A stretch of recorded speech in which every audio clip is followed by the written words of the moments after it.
I solved DK Bananza's Pauline problem. In a recent video by Don Nude and Shonda Walsh, the two attempt to address the latest Mario lore conundrum, explaining how Pauline could only be 13 during the events of Donkey Kong Bananza without completely breaking what had seemed like a reasonably coherent timeline. They present two main theories, but I'm going to focus on the first one they put forward, even though it isn't the one they ultimately support. This theory suggests that Lady and Pauline are actually two separate characters, effectively retconning the long-held assumption that they were the same person.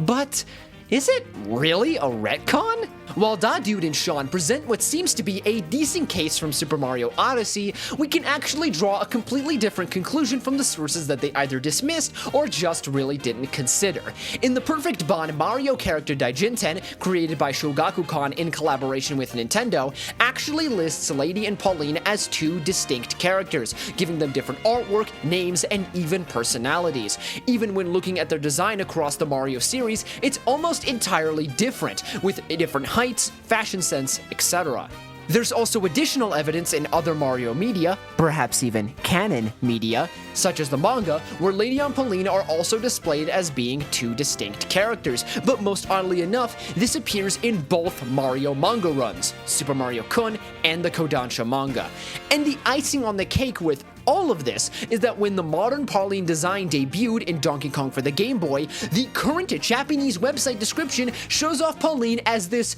new heroine, strongly implying that she and Lady are in fact two distinct characters. And while Donkey Kong Bananza did bring up a lot of lore questions on the table, I genuinely believe that the evidence here opens up a ton of doors for theories that may or may not have been left on the table, which means that I might have